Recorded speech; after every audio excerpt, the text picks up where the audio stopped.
En güçlü kılıç tanrısının reenkarnasyonu 16. Bölüm, herkes yalancıdır.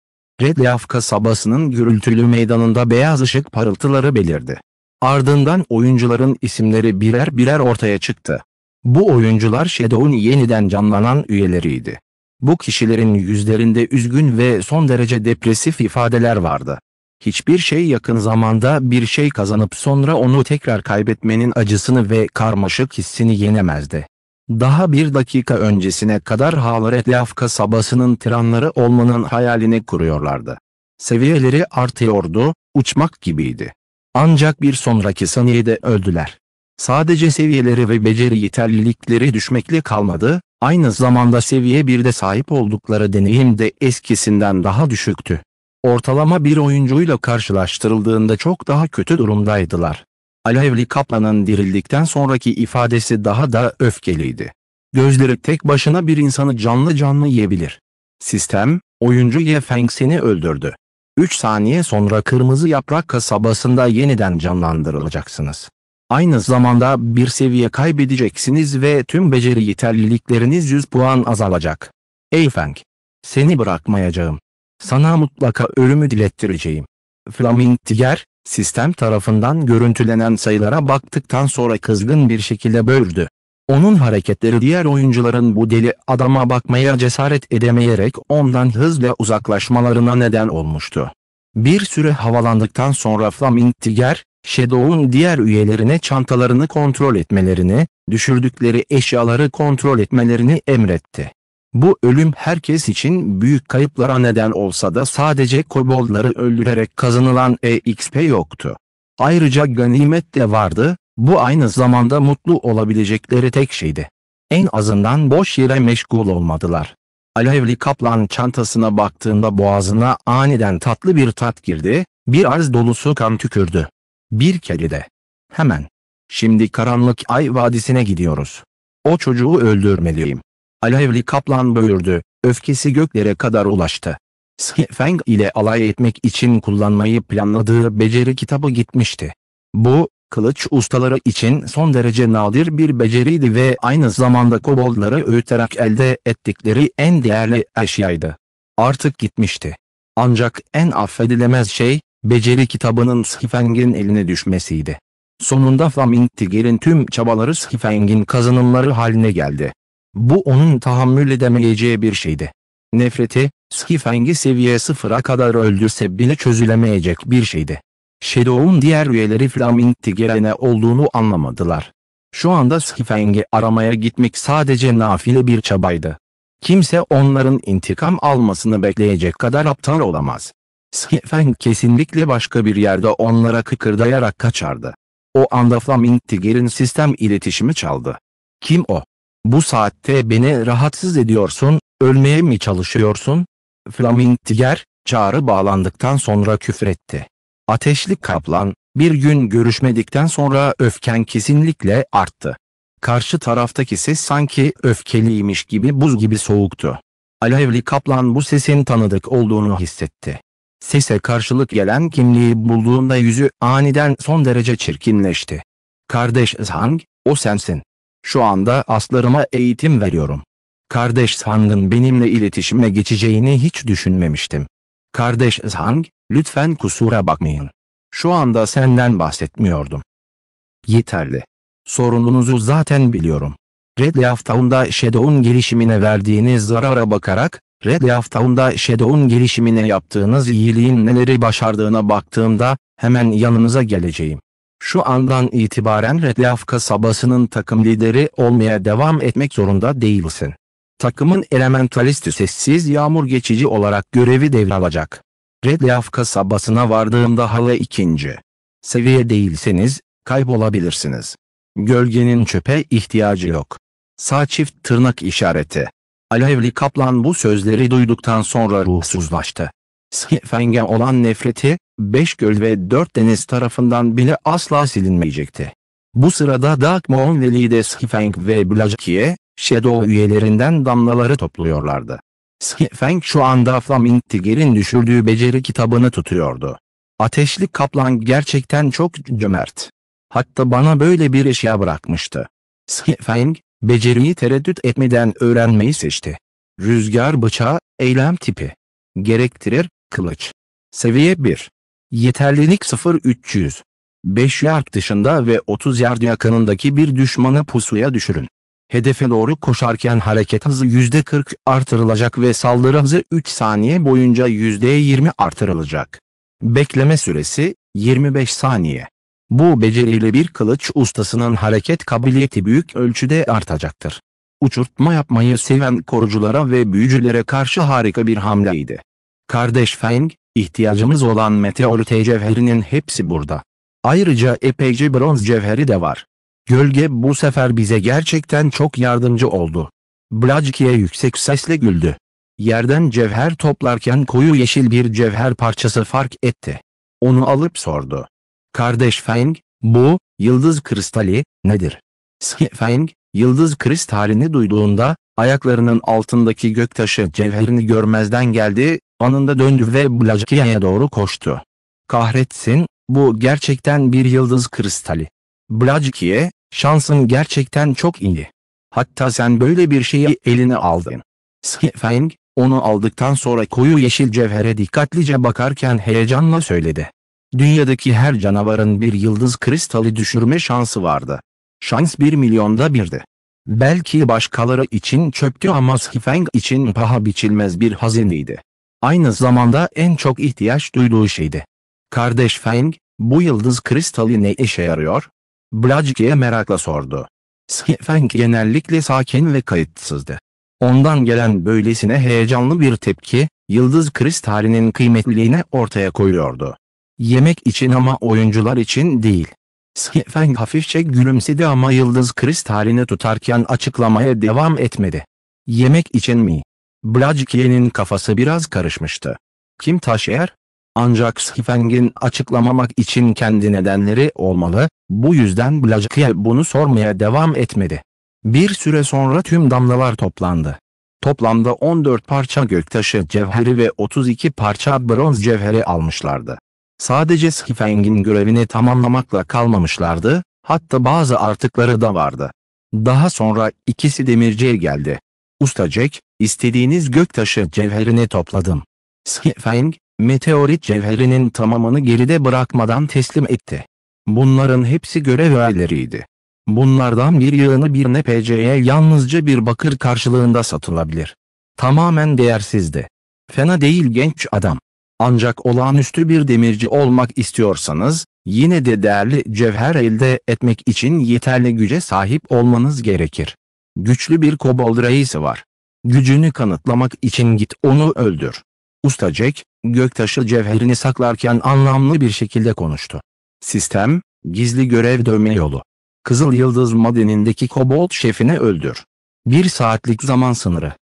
Feng, görevin hala ikinci bir aşaması olduğunu gördüğünde, Feng, çekiç ticaretini lanetleyebilmeyi diledi. Bu sefer Feng'in başına büyük bela açmıştı. Beklendiği gibi herkes bir şeyleri kendine saklardı. Kimseye güvenilemezdi. Herkes yalancı. Feng'in önceki hayatında Hammer Trading, görevin ikinci aşamasından bahsetmemişti. Artık ikinci aşama olan sınırla süreli bir görev ortaya çıkmıştı. Hatta bir Jeftain canavarına karşıydı. Bu öylesine karşılaştığınız bir elit canavar değildi. Bir reis, özel elitlerden bile daha güçlüydü. Bu bir zindan boss'unun eşdeğeriydi. Feng sadece seviye 3'tü ve lider canavar onun için fazla ölümcüldü. Feng'in önceki yaşamında çekiç ticareti, görevi kabul ettiğinde seviye 16 idi. Görevi tamamlamak son derece kolaydı. Unut gitsin, önce şuna bir bakalım. Kandırılmak konusunda hiçbir şey yapamazdı. Ancak Feng pes etmeyi planlamadı. Dönme yeteneğinin çok büyük bir kullanımı vardı ve Feng bunu öğrenmeli. Bunu takiben Feng ve Blajkiye, Kızıl Yıldız madeninin daha derin kısımlarına doğru ilerlerken koboldların önünü açtı. Girişteki koboldlarla karşılaştırıldığında içerideki koboldlar artık 4. seviye değildi, seviye 5'teydiler. Öldürmek daha fazla zaman ve enerji gerektiriyordu. Genellikle biri öldürülmeden önce başka bir kobold yeniden doğardı. Eğer koboldun seviyesini 2 düşürmeye yetecek kadar siyah çelik bira olmasaydı, Skifeng ve Blaziken'in öldürme hızı, yeniden doğma oranına tamamen ayak uyduramayacaktı. Yarım saat sonra Skifeng ve Blaziken, Kızıl Yıldız madeninin en derin kısmına ulaştılar. Büyük, boş bir araziydi. Çevrede cevher arayan ondan fazla kobold vardı. Boş alanın ortasında devasa bir figür duruyordu. Zırh giyen bir kobolddu ve diğer koboldlara sürekli komutlar veriyordu. Kobold şefi, şef rütbesi. Seviye 5. HP 2100-2100. Kobold şefinin giydiği ağır zırhın yanı sıra, yalnızca HP'si bile insanı umutsuzluğa sürükleyebilir, savunması kesinlikle yüksekti. Fiziksel tipte saldırıların çok fazla hasara yol açması neredeyse imkansızdı. Üstelik Yeftain rank canavarlarının savaşta her 5 saniyede bir %2 HP'lik iyileşme hızı vardı. Bu, Kobold şefinin her 5 saniyede bir 42 HP yenileyeceği anlamına geliyordu. Bu küçümsenecek bir rakam değildi. Fiziksel tipte hasara sahip ortalama seviye 5 oyuncu, 5 saniye içinde 42 hasar bile veremeyebilir. Kobold şefini güvenli bir şekilde öldürmek için sis bombalarını kullanmaya gelince, bu tamamen imkansızdı. Bir Yeftain canavarının görüş alanı son derece genişti. Bir koboldun bile görüş mesafesi 55 yarda olabilir. Görüşünü 10 yarda azaltmak için sis bombasını kullanmak, yine de 45 yarda kalmasına neden olacaktır. En uzak atış menzili 40 yarda olan Rangers için bile bu yeterli değildi. Skifeng, önündeki kobold şefine bakarken tekrar düşündü ve çaresizce güldü. Bunu gerçekten kullanmam gerekiyor mu? Bölüm 17 büyülü silah çıktı, ünlü kılıç ustası doğdu. Kardeş Feng, bu kobold şefini gerçekten yenebilir miyiz? Blaziken'in kobold şefine baktığında ona zerre kadar güveni yoktu. Korkunç miktarda CP'si göz ardı edildiğinde sırtındaki dev balta birini korkutmaya yetiyordu. Eğer Blaziken'e o balta vurulsaydı kesinlikle bir anda et ezmesine dönüşürdü. Bilmiyorum. Skifeng başını salladı. Planlar hiçbir zaman değişime ayak uyduramaz. Madende kullanılabilecek tek bir arazi bile yoktu. Kobold şefi ile ancak onu öldürmek isterlerse doğrudan savaşabilirlerdi. Kobold şefi, Skifeng'in bu noktaya kadar karşılaştığı en güçlü canavardı. Yeterli zamanı olsaydı, Skifeng, seviye 5 olduğunda, tam bir bronz ekipman gövdesiyle buraya gelirdi. O zamana kadar %80 şansı olacaktı. Ancak dövme ustası Jack'in ona verdiği zamandan geriye çok az zaman kalmıştı. Savaşı kalan 20 dakika içinde bitirmek istiyorsa, bunun için 5. seviye elitlerden oluşan küçük bir grup göndermesi gerekecekti. Ancak bunlardan sadece ikisi vardı. Ekipmanları da zayıftı. Kobold şefini 20 dakika içinde öldürmeye çalışmak tamamen imkansızdı. Ancak görev tamamlanmasaydı vahim sonuçlar doğacaktı. Bu gizli görevi yapmak için tek bir şans vardı. Başarısız olursa Skifeng onu bir daha alamayacaktı. Bu nedenle Skifeng, bu görevden vazgeçme konusunda daha da isteksizdi. Sadece deneyebilirim. Skifeng istemeden sihirli silah Abyssal Blade'i çıkardı. Önceki hayatında, Skifeng'in şahsen tanık olduğu büyü silahlarının sayısı parmaklarıyla sayılabilirdi. Büyülü silahın gücünü gören herkes onun tarafından teslim alınırdı. Oysa büyülü silahı düzgün bir şekilde kullanabilenler anka kuşunun tüyü kadar nadirdi. Kızıl Savaş Tanrısı böyle bir kişiydi. 100.000'den fazla insanın dahil olduğu Lonca Savaşı'nda ün kazanmıştı. Bu savaş sırasında Kızıl Savaş Tanrısı kanlı bir büyü silahı olan Kızıl Hayalet Baltayı tutuyordu. Baltayla binlerce savaşçının arasına daldı ve onları katletti. Devasa baltasını engelleyebilecek kimse yoktu. Sonunda düşman Lonca utanç içinde geri çekilmek zorunda kaldı. Kızıl Savaş Tanrısı, 10.000 kişiye karşı savunma yapan bir adamın sahnesini yaratmıştı. Bu savaştan sonra görkemli Savaş Tanrısı imparatorluğunu kurdu. Ayrıca deli rüzgar avcısı da vardı. O, sihirli silahı, kötü ruhun küklemesini tutuyordu. Elinde yalnızca yay varken rüzgar avcısı tek başına bir şehri savunmuştu. Binlerce düşman oyuncusundan hiçbiri şehrin 100 metre yakınına giremedi. Windhasser, tek bir ok kullanarak, heybetli uzman, Lonca lideri olağanüstüyü bile keskin nişancılıkla vurmuştu. Olağanüstü o sırada şehirden 100 metreden daha uzakta duruyordu. Bir büyülü silah kullanıcısı oldukları sürece, Tanrı'nın alanında ünlü, herkes tarafından saygı duyulan üst düzey uzmanlar olacaklardı. Sistem, abisal kılıcı bağlamak ister misiniz? Feng derin bir nefes aldı ve bağlanmayı seçti.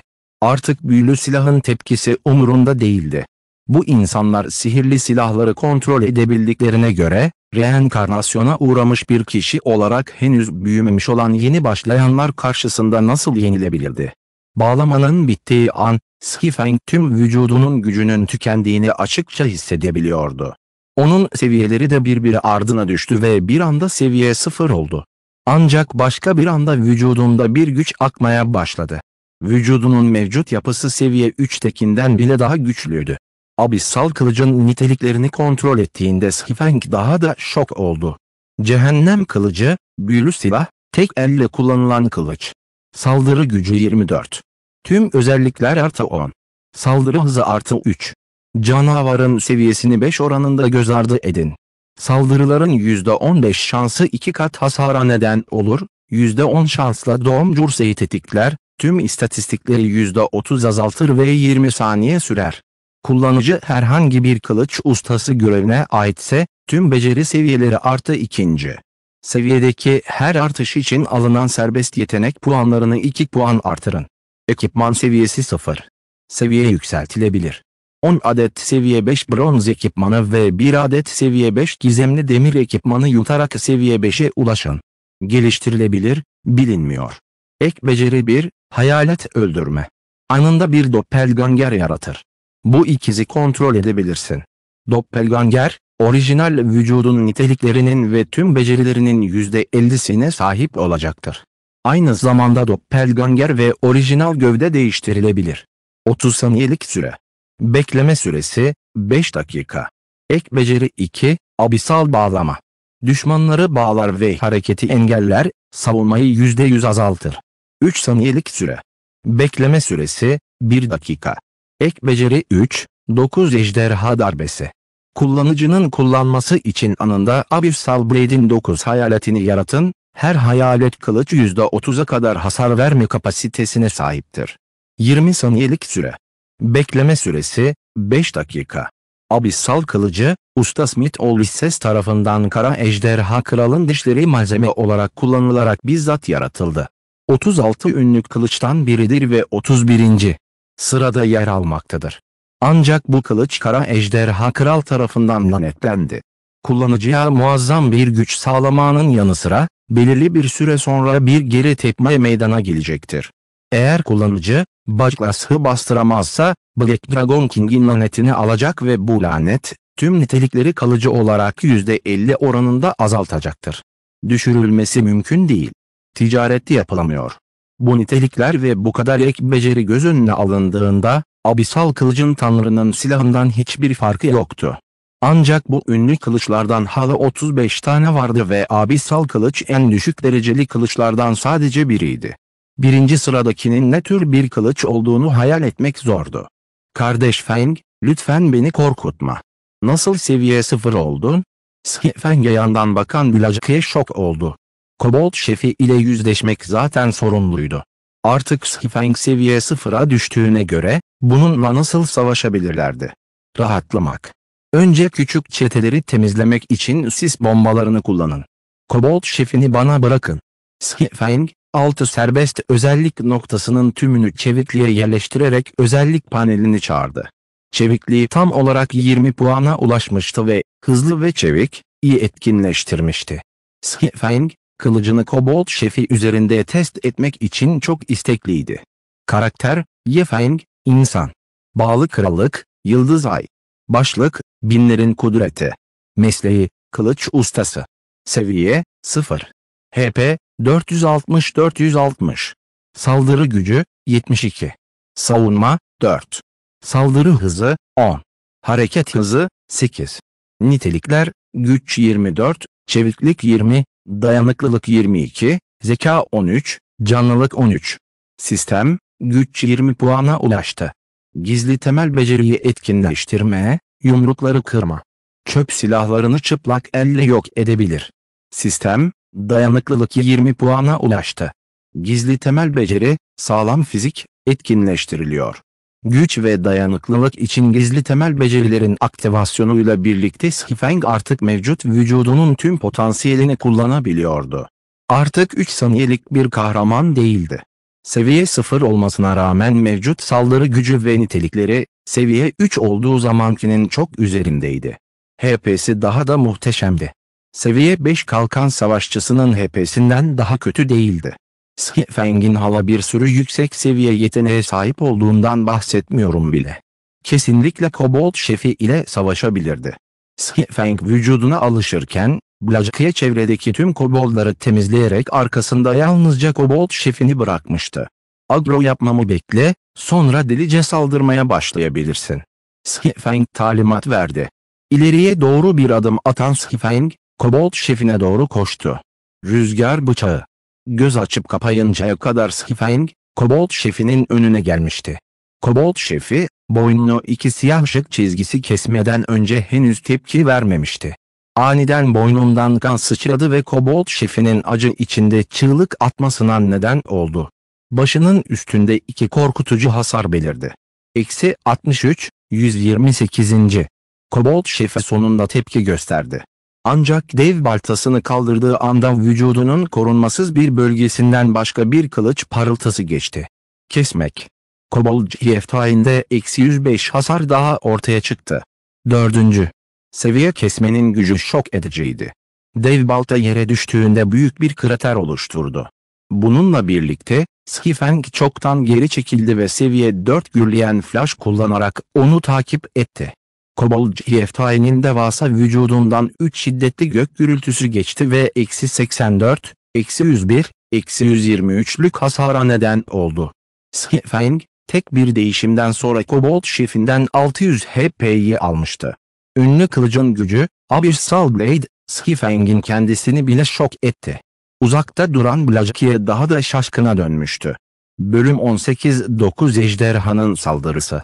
Kobold şefi, Sifeng'in sürpriz saldırısıyla ağır hasar aldığında öfkelendi.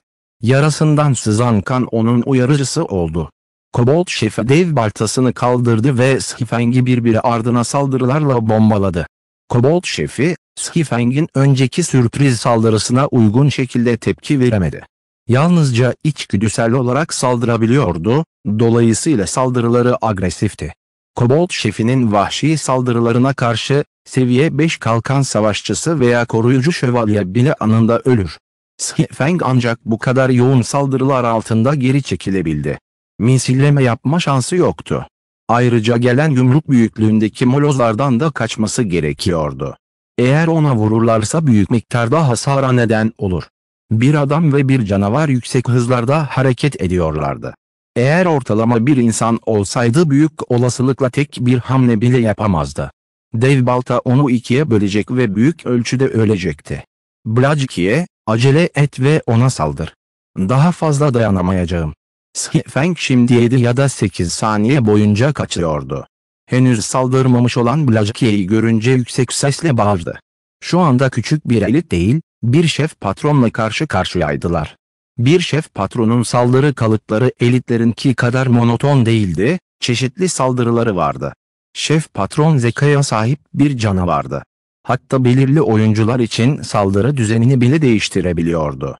Bunu normal bir elitin 2 ila 3 katı olan bir güçle birleştirdiğimizde, şef patron bir elitten en az 4 kat daha güçlüydü. Sifeng, Kobold şefi ile yalnızca 7 veya 8 saniye boyunca darbe alışverişinde bulunsa da, sanki birkaç dakika geçmiş gibi hissetti. Sadece saldırıları engellemek ve ara sıra yapılan karşı saldırılar zaten Sifeng'den 100 HP'yi almıştı. Bu durum devam ederse HP'sinin sıfıra ulaşması çok uzun sürmeyecekti. Ünlü kılıç, Abyssal kılıç ile Sifeng'in nitelikleri büyük ölçüde artırıldı. Yakın dövüş oyuncusu için en önemli olan 3 gizli temel becerinin etkinleştirilmesine izin verdi. Bu becerilerle Sifeng, sürekli olarak olağanüstü saldırılar ve kaçışlar sergileyebildi. Eğer Abyssal Blade'e sahip olmasaydı Sifeng uzun zaman önce ölmüş olurdu. Ah, gelip sana yardım edeceğim, kardeş Feng. Blajkiye sonunda tepki verirken hatasını fark etti. Aceleyle asasını salladı, ağzı bir küfür mırıldanıyordu. Kobold şefini hedef aldıktan sonra bir kara ok attı. Kara ok, Kobold şefinin vücuduna indi ve yalnızca 17 puanlık hasar verdi. Bu hasarı gördükten sonra Blajkiye'nin ağzı sonuna kadar açıldı. Bir şef canavarının savunması karşısında hayrete düşmeden edemedi. Blajkiye, seviye 5'teki bir canavara saldırırsa 50'den fazla hasar verebilirdi, ancak bu artık bu miktarın yalnızca 3'te 1'i kadardı. Bir şef canavarın savunmasının ne kadar şok edici olduğu görülebiliyordu. Öte yandan Sifeng bir vuruşta 100'ün üzerinde hasar verebilir. Bu nasıl bir saldırı gücüydü? Sifeng, savaşın ortasında Abyssal Blade'i aniden kesti. Kesmek. Kobold şefinin saldırısındaki boşluktan siyah bir ışık geçti.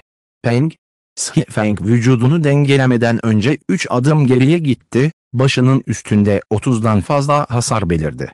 Öte yandan yalnızca Kobold şefinin dev baltası geriye doğru itildi ve havada hafifçe durdu. İşe yaradı. Görünüşe göre gücüm ancak yetiyor. Sifeng bu seferki saldırıdan çok memnun kaldı.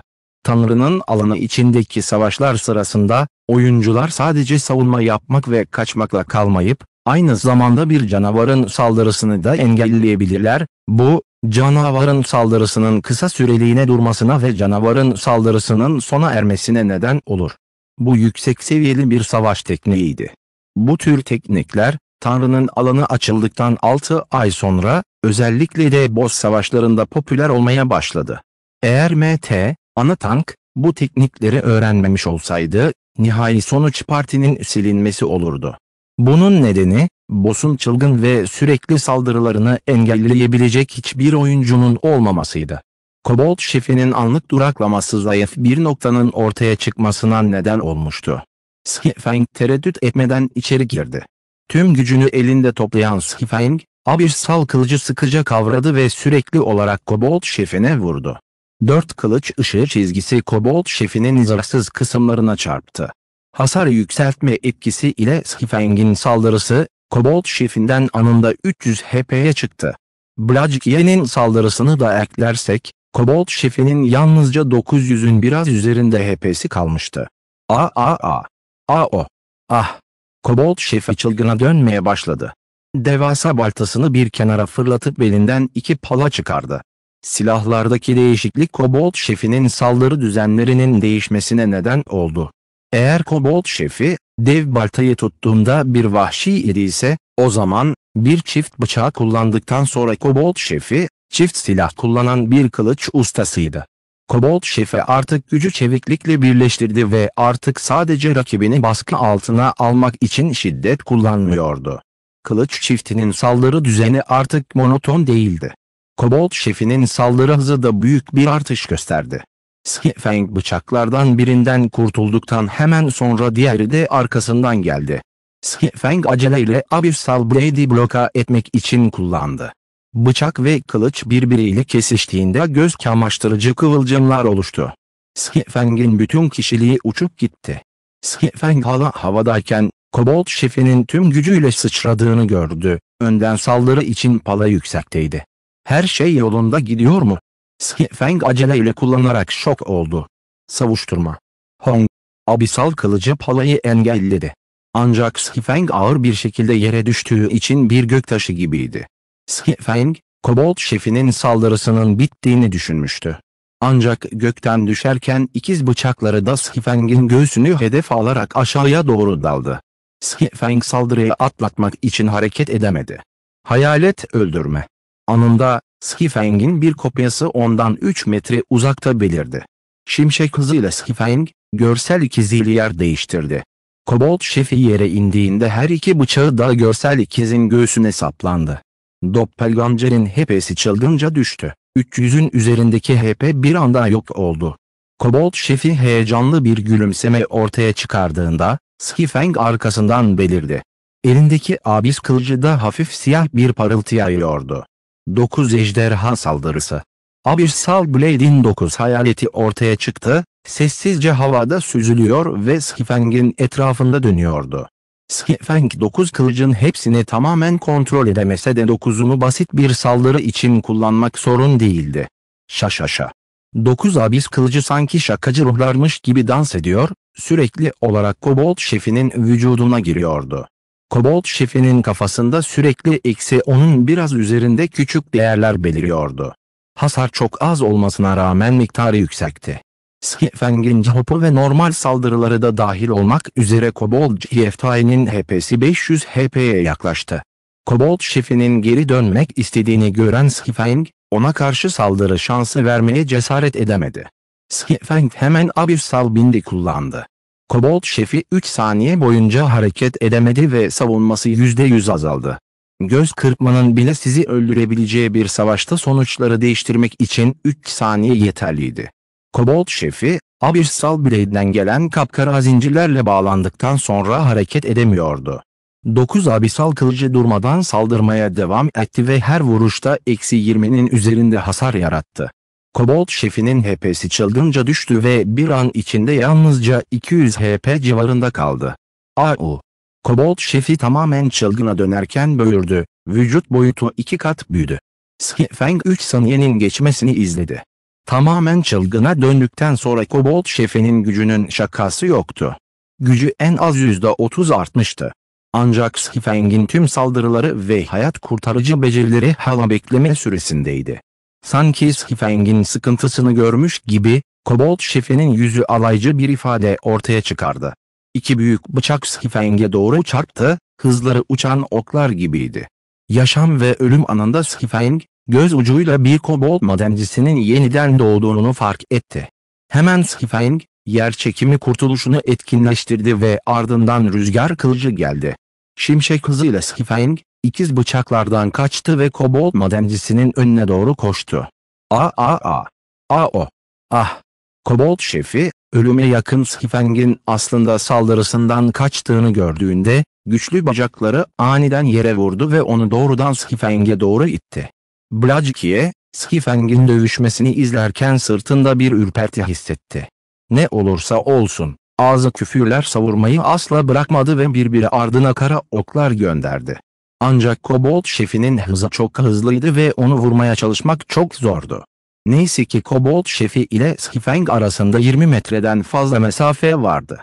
Kobold şefinin Feng'e yetişmesi için hala biraz zamana ihtiyacı olacaktı.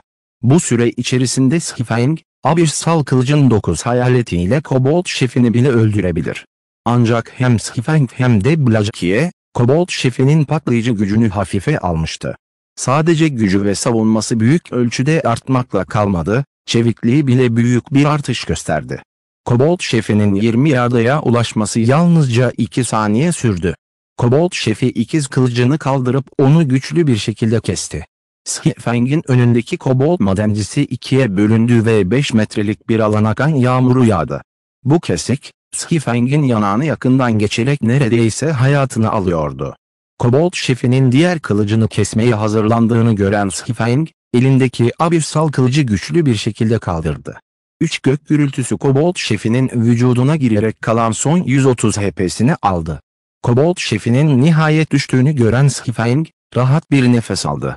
GFT'nin canavarı gerçekten çok güçlü. Feng buraya bronz ekipmanla tam donanımlı seviye 5'te gelse bile yine de gidici olurdu. Onu ancak şans eseri öldürebildi. İkinci seviye gürleyen flash ile karşılaştırıldığında 4. seviye gürleyen flash'ın bekleme süresi yalnızca 24 saniyeydi. Bekleme süresi tam zamanında bitti ve Feng'in ölümden kaçmasına izin verdi. Sistem, seviye 5 kobold şefe öldürüldü.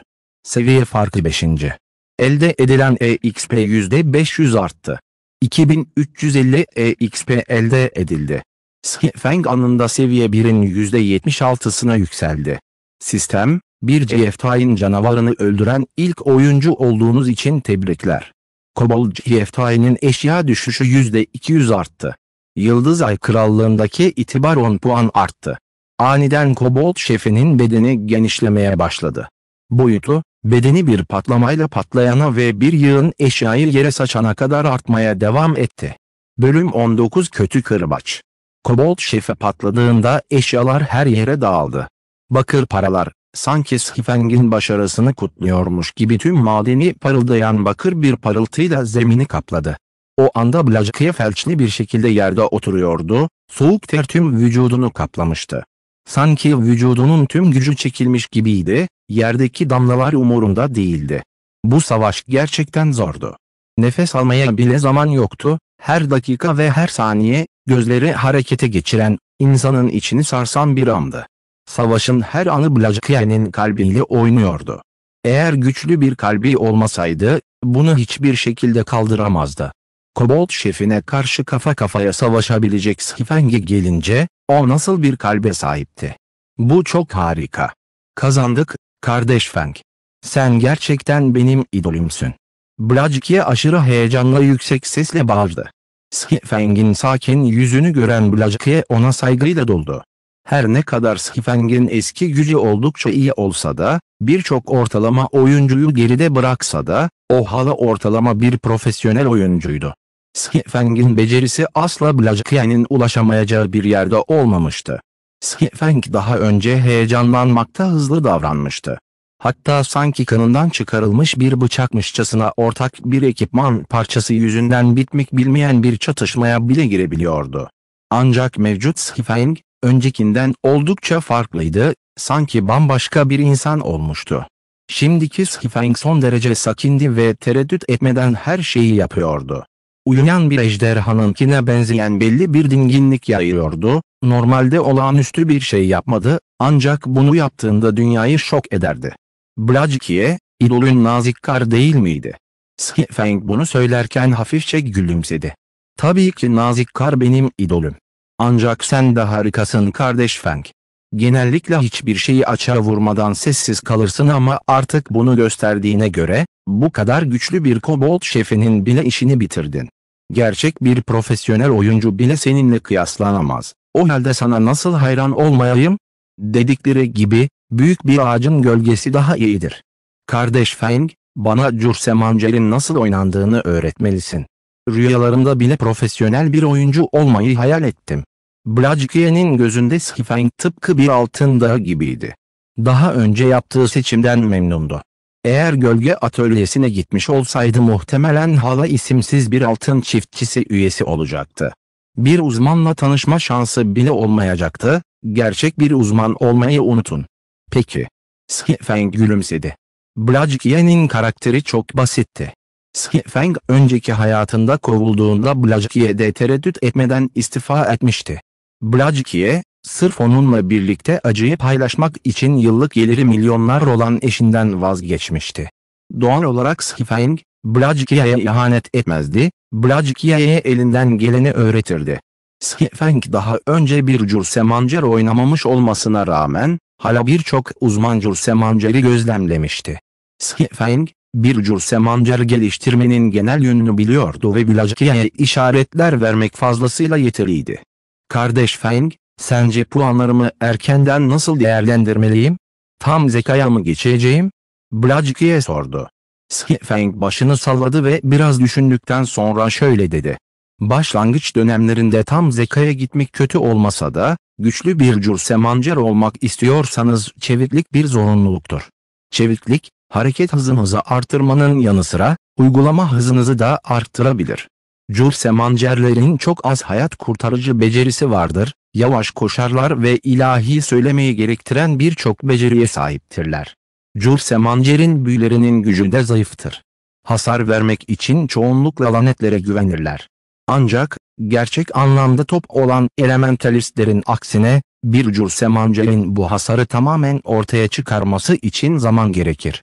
Bu nedenle 20 puana kadar zeka ekledikten sonra serbest yetenek puanlarınızın yarısını çevikliğe yatırmalısınız. Bu hem güvenliğinizi sağlayacak hem de daha fazla hasar vermenizi sağlayacak.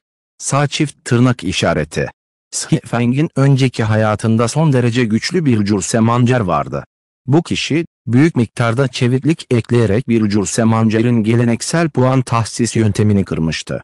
Sadece hızlı ve şiddetli hasar vermekle kalmadı, aynı zamanda PK'da çok daha güçlüydü. Büyücülere karşı olan suikastçıları yok etmişti. Öldüklerinde bile bu suikastçılar, Jursemancer'e tek bir darbe indirememişlerdi, bu, Büyücülerin yakın dövüşçüler tarafından kuşatılmaları durumunda öleceklerini belirten yasayı çiğnemişti. Bu olaydan sonra birçok cürsemancer, çeviklik eklemeye başladı ve bu da, cürsemancerler tarafından sürekli zorbalığa maruz kaldıkları için suikastçıların sonsuz bir depresyona girmelerine neden oldu. Blajkiye başını salladı. Sifeng'in sözlerinin anlamlı olduğunu hissetti ve bir gülümsemeyle şöyle dedi. Pekala o zaman. Zekam 20 puana ulaştıktan sonra tam çevikliğe geçeceğim. Sağ çift tırnak işareti. Bir cürsemancer için nasıl puan ekleneceğini tartışmayı bitirdikten sonra Sifeng ve Blajkiye, damlaları toplamaya başladı. Kobold şefi, şef rütbesinde bir canavar olmayı hak ediyordu. Bunun ilk öldürme olduğunu da eklersek, düşüşleri son derece cömertti. Toplamda 8 adet bronz ekipman düşürmüştü.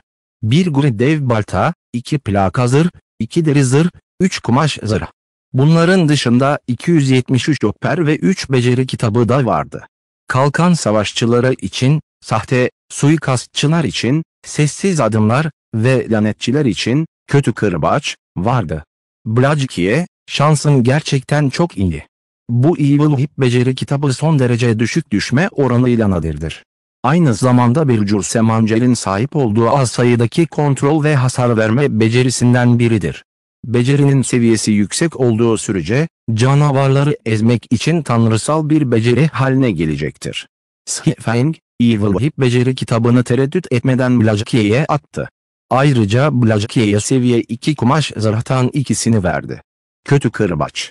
Yayın süresi 3 saniye. Sabit bir alandaki hedefi bağlamak için 5 diken kullanın. Hedef bölgeden çıkıp dikenleri kırdığı sürece her diken 20 puanlık temel hasara ve %30 ilave büyü hasarına neden olur. Bekleme süresi 20 saniye. Blajkiye bu beceriyi görünce çok sevindi ve hızla öğrendi. Bu beceriyle savaş standartları büyük bir sıçramayla artacaktı. İki ekipmana geçtikten sonra sanki hava silahından topçu topuna dönüşmüş gibiydi. Blajkiye'nin zekası 20 puana yükseldi, büyü hasarını 48'e çıkardı ve aynı zamanda zeka için gizli temel beceri olan Rapid Cast'ı etkinleştirdi. Hızlı yayın. Oyuncunun 1,5 saniyenin altındaki büyülerin tezahüratlarını atlamasını sağlar ve bunu yapmak için yalnızca bir işlem yapılması gerekir. Ayrıca büyü yapan kişinin hedeflerine saldırmaya daha iyi odaklanmasını sağlar. Plaka zırhın iki parçasına gelince, bunlar, askerin ağır zırhı ve siyah çelik armguardı. Bununla birlikte, bu bronz ekipman parçaları arasında Sifeng, yalnızca siyah çelik armguardın niteliklerini hayal etti. Siyah çelik armguard, bronz rütbe, plaka zırh. 3. seviye. Ekipman gereksinimleri, güç 9. Savunma artı 14. Güç artı 2, dayanıklılık artı 2, çeviklik artı 1. Dayanıklılık 20-20. Aceminin ağır zırhı vasattı. Seviye 5 acemenin ağır zırhı, gökyüzü zırhı ile kıyaslanamaz bile. Ancak plaka zırhlar hala değerli olduğundan iyi bir fiyata satılabilirdi. 2 adet seviye 3 bronz deri zırh da satılabilir. Bu ekipmanlar arasında en değerlisi gri dev baltaydı. Kesinlikle Berserker'sin sevgilisiydi. Gri dev balta, bronz sıra. Seviye 5. Ekipman gereksinimleri, güç 15. Saldırı gücü artı 21. Güç artı 5, dayanıklılık artı 2. Dayanıklılık 30-30. Şiddetin mutlak silahıydı. Eğer bir vahşi bu silahı ele geçirirse, vereceği hasar son derece şiddetli ve dehşet verici hale gelir. Sifeng hafifçe gülümsedi. Eğer bu gri dev balta hakkında bir heyecan yaratabilseydim, kesinlikle çok para ederdi. Gri dev baltayı kullanarak bir sürü para kazanmak için kalbinde bir plan vardı. Daha sonra Sifeng ve Blajkiye demirciye geri döndü. Efendim Jack, kobold şefini öldürdüm. Bu onun kafatası. Sifeng, koboldun kafatasını çıkarırken saygıyla söyledi. Şu anda çiliğe çekişle vuran usta Jack, koboldun kafatasına baktı. Sifeng'in bunu yaptığını doğruladıktan sonra tatmin edici bir şekilde şöyle dedi. Fena değil genç adam. Görünüşe göre benim dövme becerilerimi miras alma hakkına sahipsin. Sağ çift tırnak işareti. Sistem, gizli görev dövme yolu tamamlandı. Oyuncu dövme yapmayı öğrendi. Oyuncu temel dövme çırağı oldu. Oyuncu, dövme yeteneği olan dövme dahisini elde etti. 10 parça, 100 arıtma çeliği, ödüllendiriliyor. Dövme dahisi. Başarılı bir dövme sonrasında 2 yeterlilik puanını artırma şansı sabittir. 2 yeterlilik puanı küçümsenmeyecek bir şeydi. Bir ortak ekipman parçası yapan temel dövme çırağının yalnızca %20 başarı oranına sahip olduğu bilinmelidir. Ekipmanı başarıyla yaptıktan sonra bir yeterlilik puanı kazanma şansı %40'tı. Ancak şimdi Sifeng, dövmesi başarılı olduğu sürece 2 yeterlilik puanı elde etme şansına sahipti ve bir sonraki aşamaya yükselme verimliliğini birkaç kat artırıyordu. Orta düzey dövme çırağı olmak için 1000 yeterlilik puanı gerekiyordu. Ortalama bir oyuncunun oyuncu olabilmesi için en az 10 günden fazla süreye ihtiyacı vardı. Korkunç başarısızlık oranı büyük miktarlarda malzemenin israfına yol açacağından, malzeme tedariklerinin de sürekli olması gerekir. Dövme yeteneği ile Sifeng artık birçok malzemeyi kurtarabilir ve bu da ona oldukça fazla miktarda para tasarrufu sağlayabilir. Öte yandan 100 arıtma çeliği, bronz ekipman yapımında iyi bir destek malzemesiydi. Bronz ekipman yapma başarı oranını %10 artırabilir. Dövme yeteneği ve dövme kitabı ile Sifeng yardım edemedi ancak ekipmanı hemen dövmeye başlamak istedi. Bununla birlikte, eğer ekipman dövmek istiyorsa, hem de büyük miktarda malzemeye ihtiyacı vardı. Malzemeleri kendisi toplasaydı çok fazla zaman kaybederdi. Bunları yalnızca toplu olarak satın alabiliyordu. Ancak bu çok para gerektiriyordu. Sadece bu da değil, ortak ekipman yapmak ona para kazandırmayacak, aksine kaybetmesine neden olacaktı. Yalnızca bronz ekipman iyi bir fiyata satılabilirdi, ancak bu, Sifeng'in sahip olmadığı dövme tasarımlarını gerektiriyordu. Ölümcül orman mutlaka gidilmeli. Sifeng, ölümcül ormanın içinden elde edilebilecek bronz ekipman dövme tasarımını düşündü. Dövme tasarımını kullanarak dövülebilecek ekipmanın yapımı hem ucuzdu hem de çok iyi niteliklere sahipti. Önceki hayatında, bu tasarım sayesinde zengin olan pek çok sahtekar vardı. Tam Sifeng ayrılmak için döndüğünde, "Genç adam, gerçekten sana farklı bakmamı sağlıyorsun. Yıllarca silah dövdükten sonra bile, hala ilk kez bir büyülü silah görüyorum." Usta Jack, Sifeng'e seslendi. Bakışını Sifeng'in beline asılı olan zifiri kara kılıca doğru göndermişti. Kara kılıç paslı olsa ve bir ateş maşasına benzese bile usta demircinin gözünden kaçamazdı. Bölüm 20 Cehennem Kılıcının Laneti. Sifeng, Usta Jack onu durdurduğunda şaşırdı. "Genç adam, bu kılıca bir bakmama izin verir misin?" Usta Jack, yanan bir arzuyla dolu gözlerle Sifeng'e baktı. Sesi artık kayıtsız değildi, bunun yerine biraz fısıltı halindeydi. "Bu." Sifeng, Usta Jack'in ani inisiyatif isteği karşısında şaşkına dönmüştü. Ancak Sifeng biraz düşündükten sonra mantıklı göründü. Usta bir demirci tarafından dövülen ünlü kılıçın yanı sıra büyülü silahın kıymetini söylemeye gerek bile yoktu. Ünlü kılıç, her usta sahtekarın ömür boyu peşinde olduğu bir şeydi. Birini gördükten sonra mutlaka deneyimlemek isterler. Sifeng'in tereddüt ettiğini gören Usta Jack hemen şöyle dedi. "Rahat olabilirsin. Sadece görmek istiyorum ve bunun boşuna olmasına izin vermeyeceğim. Bir isteğiniz varsa söyleyin." Sağ çift tırnak işareti. Sifeng bu cümleyi duyduğunda son derece heyecanlandı. Bu bir usta sahtekardı. Sadece dövme yaparak gizemli demir rütbesinde, hatta gizli gümüş rütbesinde bir ekipman parçası yaratabilirdi. Onun isteği sadece Sifeng'in kılıcına bir göz atmaktı. Sifeng tereddüt etmeden kabul etti. Abisal kılıcı Usta Jack'e verdi. NPC'ler oyunculardan eşya çalamazdı, bu yüzden Usta Jack'in Abyssal Blade'i ortadan kaldırıp kaldırmayacağı konusunda hiçbir endişesi yoktu. Usta Jack'in ona istediği gibi bakmasına izin verecekti. Daha sonra Sifeng, gizli gümüş tek elli kılıç isteyecekti. O zamana kadar bir kılıç ustasının gerçek gücünü tam olarak sergileyebilecekti.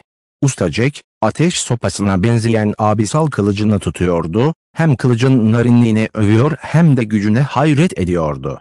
10 dakikadan fazla bir süre ona baktıktan sonra Usta Jack, Abyssal Blade'i isteksizce Sifeng'e geri verdi. "Genç adam, bu iyi ve son derece güçlü bir kılıç. Ancak bu kılıcın üzerindeki lanet son derece kötüdür. Bu kılıcın gücünü ne kadar açığa çıkarırsanız lanet o kadar güçlenir. En sonunda onu kullanan kişi sonsuz uçurumda sıkışıp kalacak. Eğer bu kılıcı gücünüzle kontrol etmek istiyorsanız bu çok zor olacak ve lanet sizi kolaylıkla yutacaktır, diye uyardı Usta Jack ciddiyetle. Feng bu noktayı biliyordu. Aksi takdirde abisal kılıcı bağlamadan önce bu kadar uzun süre tereddüt etmezdi. Efendim Jack, laneti zayıflatacak herhangi bir yönteminiz var mı? Feng sordu. Bazı zayıflama yöntemlerini bilmesine rağmen şu anda bunları uygulayabilecek yeteneğe sahip değildi. Genç adam, bu kılıcı usta demirci Ulyses'in dövdüğünü bilmelisin.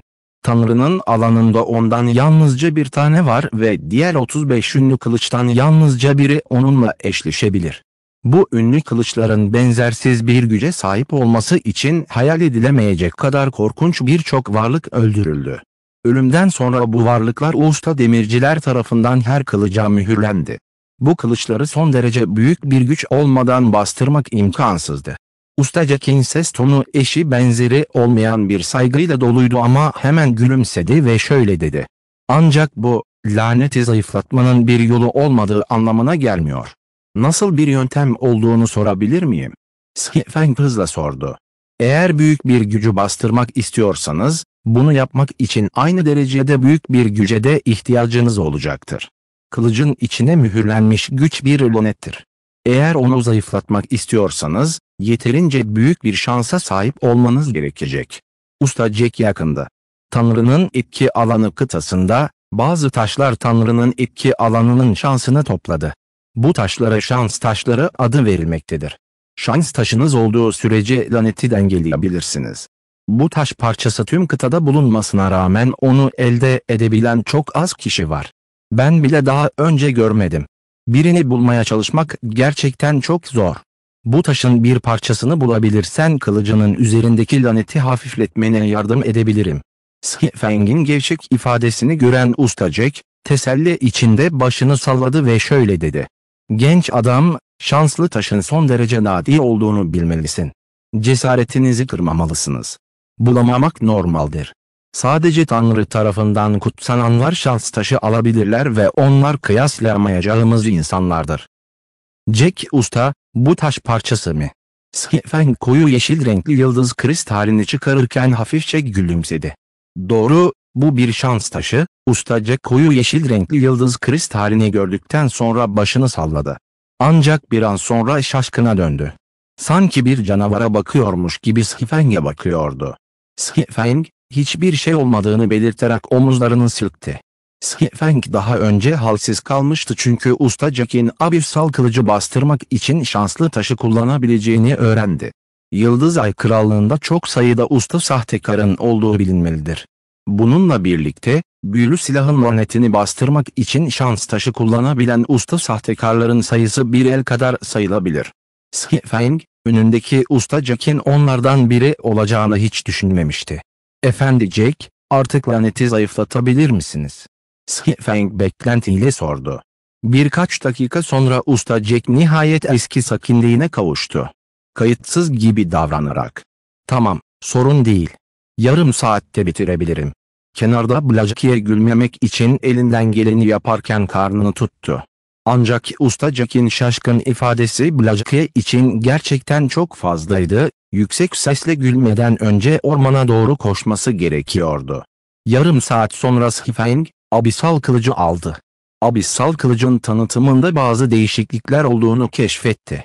Abissal kılıcı, usta demirci Ulysses tarafından Kara Ejderha Kral'ın dişleri malzeme olarak kullanılarak bizzat yaratıldı. 36 ünlük kılıçtan biridir ve 31. sırada yer almaktadır. Ancak bu kılıç Kara Ejderha Kral tarafından lanetlendi. Kullanıcıya muazzam bir güç sağlamanın yanı sıra, ara sıra bir geri tepme de olacaktır. Ancak Jack tarafından yıldız kristali kullanılarak yeniden şekillendirildikten sonra Bacıklas'ın gücü büyük ölçüde azaldı. Eğer kullanıcı, Bacıklas'ı bastıramazsa, Black Dragon King'in lanetini alır ve bu lanet, tüm nitelikleri kalıcı olarak %50 oranında azaltır. Feng'in kalbi, bu paragraftaki açıklamayı gördükten sonra çok rahatladı. En azından Bacıklas kısa sürede çok güçlü olmayacak. Feng, Abyssal Blade'i sakladı. Aniden yalnız karın gönderdiği birçok mesajı fark etti. Tüm mesajlar Sifeng'in neden henüz gelmediğini ve ölümcül ormana ulaşmasının ne kadar süreceğini sordu. Blajki'ye, haydi gidip bir zindana dalalım. Sifeng hemen geleceğini belirten bir cevap mesajı gönderdi. Abyssal Blade ile ilgili sorun nedeniyle Sifeng, belirlenen zamanı tamamen unutmuştu. Yalnız karın yarım saatten fazla beklemesine izin verdi. Ancak Sifeng, ölümcül ormanda uygun tazminat yapacaktı. Tamam aşkım. Sadece yeni büyülerimi deneme şansım olmayacağından endişeleniyordum, dedi Blajkia heyecanla. Sifeng ve Blajkia, ölümcül ormanın zindan alanına vardıklarında, ölümcül ormanın tamamı insanlarla doluydu. Seviye 2 oyuncular her yerdeydi ve birçok oyuncu zindana girmek için gruplar kuruyordu. Ölümcül orman için açık parti, şiddetli hasar verenleri karşılıyor, 4'ü 2'yi bekliyor. Ölümcül orman için etkili bir parti, sadece güçlü bir şifacıyı kaçırıyoruz, temizlenmesi garantilidir. Böyle bir sahneyi gören Sifeng hafifçe başını salladı. Kolunu sallayan yalnız kara doğru yürüdü. Sifeng'in önceki yaşamında oyuncular uzun süre ölümcül ormanda sıkışıp kalmışlardı.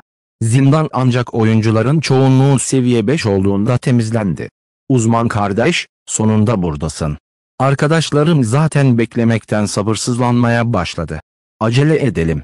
Yalnız kar, Sifeng'in yavaşça yürüdüğünü görünce endişeyle yanıyordu. Daha sonra Lonely Snow, Sifeng ve Blajkia'yı partinin toplanma noktasına getirdi. Yalnız, dediğin uzman bu mu? Onun 3 başlı ve 6 kollu bir insan olduğunu sanıyordum ama görünen o ki bundan başka bir şey değil. Erkek rahip, sözsüz yaz gecesi, Sifeng'in acemi ekipman giydiğini gördü. Ayrıca beline asılı bir ateş maşası da vardı, sanki rastgele aldığı çöp bir silahmış gibi görünüyordu. Sözsüz yaz gecesi bunu gördüğünde elinde olmadan alay etti. Sözsüz kardeş, uzman kardeş hakkında nasıl böyle şeyler söylersin? Kendisi onurlu bir beta testçisi, dolayısıyla kesinlikle olağanüstü bir şeye sahip olmalı. Aksi halde kılıç ustası ve lanetçinin tüm ekipmanlarını almaya nasıl cesaret edebilirdi? Sonuna kadar savaşan kalkan savaşçısı kenarda durdu ve alay etti. İkisi zaten Sifeng için hoşnutsuzluk hissetmişti. Bunun nedeni Sifeng'in katıldıktan hemen sonra tüm plaka zırhını ve büyücü ekipmanını almak istemesiydi. Boşuna çalışıp çabalamazlar mıydı? Eğer patronları Sifeng'e bakmak istemeseydi, çoktan diğer oyuncuları davet edip zindana dalarlardı. Artık Sifeng'i bu kadar kötü bir ekipmanla gördüklerine göre onu eleştirebilirler ve onu ayrılmaya zorlayabilirlerdi. Yalnız kar, Sifeng'in kişisel olarak davet ettiği biri olduğu için karşılık vermek istedi. Ancak Sifeng'in ekipmanı Lonely Snow'a bunu yapma şansı vermedi. Sadece sessizce bakabiliyordu. Tamam, hadi parti yapalım. Pek çok insan ölümcül ormana çoktan girdi. Eğer dalmazsak ilk öldürme için rekabet etme şansımız olmayacak. Partinin lideri olan yakışıklı erkek korucu, yavaş ama kesinlikle el sallayarak sözünü kesti. Blajki'ye karşı çıkmak istedi ama Sifeng onu durdurdu. Sifeng, iki kişinin alay konusu hakkında hiçbir şey düşünmedi. Ne söylerse söylesin, o ve Blajkia onları yarım saatten fazla bekletmişlerdi, yani birkaç cümle daha konuşmalarına izin veremez miydi? Partiyi bitirdikleri anda, kalkan savaşçısı öfkeyle şöyle dedi. Kahretsin, bu çaylak sadece seviye 1. O sadece ekipmanı dolandırmak için burada. Patron, ölümcül orman 2. Seviye 1 zindandır. Eğer 1. seviye 1 çaylağın zindana girmesine izin verirsek, silinmeyi beklemez miyiz? Sözsüz yaz gecesi, hoşnutsuzluğunu göstererek yavaşça el sallayarak korucuya baktı. Yalnız kar, Sifeng'in seviyesini görünce aynı derecede şok oldu. Pek çok oyuncunun zaten seviye 2'ye yükseldiği bilinmelidir. Bir beta testçisinin seviye 2'ye ulaşamaması nasıl mümkün oldu? Patron sallayarak yavaşça Sifeng'e baktı. Bundan önce Sifeng için hala biraz umudu vardı ama şimdi hepsi tükendi. Aniden soğuk bir ses tonuyla şöyle dedi. Bundan önce bir kez öldün mü? Hayır. Sifeng dürüstçe şöyle diyerek başını salladı. Ancak ölümcül ormana 1. seviyede girmek yeterli. O zaman artık gidebilirsin. Burada sizin gibi bir uzmana ihtiyacımız yok. Anlayabileceğinizi umuyoruz. Yavaşça soğuk bir şekilde el sallayarak dedi, kaşları hafifçe kırışmıştı. Patron, bu bir yanlış anlaşılma olsa gerek. Önce denemeye ne dersin? Yalnız Kar açıkladı. Denemek. Sözsüz Yaz soğuk bir şekilde güldü. O halde öldüğümüzde bunun sorumlusu kim olacak? Zindanda ölürsek yine de deneyim kaybedeceğimizi bilmelisiniz. Düşük olmasına rağmen yine de %10'dur. Bu çaylak böyle bir kaybın karşılığını ödeyebilir mi? Sözsüz, Lonely'nin işini zorlaştırma. Yavaşça el sallayarak defalarca şunu söyledi. Yalnız, bu kılıç ustasını korumaya çalıştığını biliyorum ama partimizin sorumluluğunu üstlenmeliyim. Zindana girecek sadece gazileri bulacağım. Bir acemiyle parti yaparak vakit kaybetmeyeceğim. Artık iki seçeneğiniz var. Biri bizi zindana kadar takip etmek, ikincisi ise onlarla birlikte partiden ayrılmak. Partiden ayrılacağım Sifeng, yalnız Kar'ı utandırmak istemedi. Hemen partiden ayrıldı ve ayrılmak üzere döndü. Blajki'ye, diğer insanlarla parti yapıp zindana gireceğiz.